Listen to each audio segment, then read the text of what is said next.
Deep depression સિસ્ટમને કારણે રાજ્યની અંદર એક અઠવાડિયા સુધી સાર્વત્રિક રીતે ભારેથી અતિભારે વરસાદ નોંધાયા અને એ ડીપ ડિપ્રેશન કચ્છ ઉપર આવી અને 36 કલાક માટે સ્થિર થઈ ચૂક્યું હતું। ત્યારે નબળું પડીને ડિપ્રેશન પણ બન્યું હતું, પણ જેવું એ સ્થિર હતું એ પછી ગઈકાલે 29 ઓગસ્ટના રોજ ધીમે ધીમે આગળ વધવાનું ચાલુ થયું અને મૂવમેન્ટ ચાલુ થઈ એટલે ફરીથી અરબ સાગરમાંથી એક ભેજ મળ્યો અને ફરીથી એ સિસ્ટમ મજબૂત થઈ અને પાછી ગઈકાલે ડીપ ડિપ્રેશન બની ચૂકી હતી અને એ ડીપ ડિપ્રેશન છે એ આજે 30 ઓગસ્ટ 2024 ના રોજ વહેલી સવારે કચ્છના પશ્ચિમ છેડેથી અરબી સમુદ્રની અંદર પશ્ચિમ તરફ એ ઉતરી ગઈ છે, સમુદ્રમાં ઉતરી ગઈ છે અને હવે એ સિસ્ટમ છે એ પશ્ચિમ દિશા તરફ આગળ વધી રહી છે અને આજે સાંજ સુધીમાં થોડીક વધારે મજબૂત બની અને એક પ્રકારનું સાયક્લોન સ્ટ્રોમ બનશે અને એ સાયક્લોન સ્ટ્રોમને નામ આપવામાં આવશે અસના અને આ અસના નામ પણ પાકિસ્તાન તરફથી આપવામાં આવશે અને આ જે અસના સાયક્લોન છે એ આજે સાંજ સુધીમાં બનશે। બન્યા પછી પણ સૌથી ઓછી આયુષ્યવાળું સાયક્લોન હશે।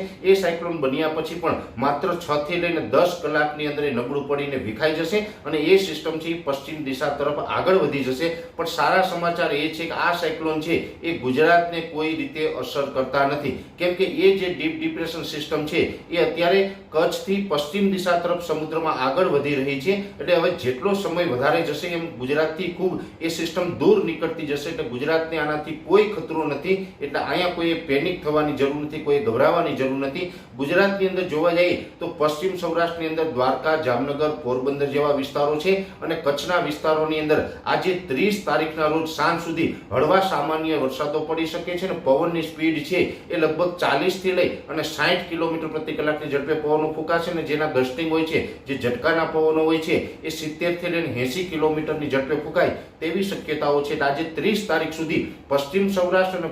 પશ્ચિમ કચ્છના ભાગોની અંદર પવનની ઝડપ રહી શકે છે અને વરસાદ છે એ પણ છેલ્લા 4-5 દિવસથી જે વરસાદો પડતા હતા એમાં ઘટાડો નોંધાશે। છૂટાછવાયા સામાન્ય વરસાદો આજ સાંજ સુધી